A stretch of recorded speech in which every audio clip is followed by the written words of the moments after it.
Good afternoon, everyone. Welcome back to Natalie's Witchy Wisdom. This week I am doing another installation for the Herb Cabinet series. This is a requested video from Melody. Melody, here's your video on cotton. And I want to apologize because I tried to record this once already this week and got interrupted and was unable to record it. So I'm starting over. So if I seem a little confused, bear with me. And I noticed that my screen is flickering. I don't know if that's showing up on the camera, but if you see that too, well, sorry, we're dealing with what we got. All right, so Melody wanted me to do a video on cotton. That's right, cotton balls.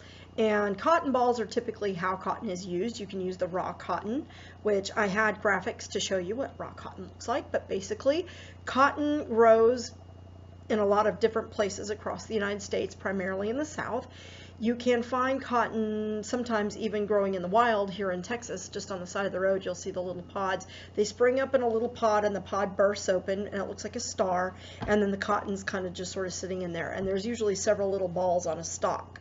Now the thing about cotton is that when you go to grab the cotton, those little suckers poke you really hard, and I know this from experience because my grandmother and my mother once thought that it would be fun if we had character building summers. So one summer we spent the entire hot Texas summer picking cotton, and it was no bueno. Let me tell you, your back aches.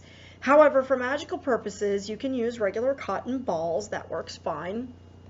Cotton, I find, is my primary material that I like to use for sachet bags. So I will often use bags like this, which are 100% pure cotton, that I will use for my spell work, and that I can also put sigils on them and that sort of thing. So I personally prefer the little plain sachets, but you can make a sachet out of felt, which is also made from cotton. Cotton is very earthy to me. However, in my research, I found that it's actually associated with the moon. It's considered its ruling planet, the moon, and maybe because of its, round shape and white color. It is in its natural state. It's actually kind of an off-white color, more this color than this color. Hopefully you can see the difference there. Okay, this has been bleached and processed, but you can use these and that works just fine. Now, cotton is often used for fishing magic. It's used for rain magic, and they will say to burn it to bring rain to you. Another instance I saw was that you can soak the cotton balls in camphor to bring rain to you. They're used in luck and in healing. Of course, you can use them whenever you're using any kind of a poultice, or not a poultice, but any kind of a medicinal salve or something like that. You can apply it with cotton. Magical makeup you can apply with cotton, and cotton is good for that. They often say that clothing made from cotton is the best for magical purposes, and it's my personal opinion that that's the case because cotton is a natural material. Polyester is plastic. It's actually a blend of cotton and plastic material, believe it or not, which is why polyester catches fire and burns so quickly. It actually melts on your skin, so if it catches fire.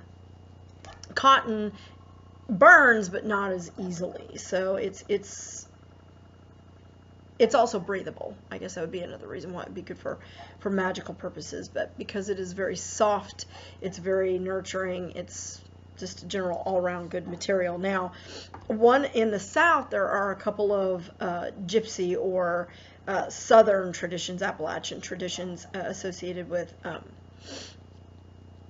cotton. And one of the traditions is to take a piece of cotton, raw cotton or cotton ball, and if you have lost someone that you love, in terms of there's somebody you love but something's happened and the relationship is kind of soiled, or you've lost them or something like that, you can shape the cotton ball into the initials of the person's name. So like, say it starts with a K, you can shape the cotton into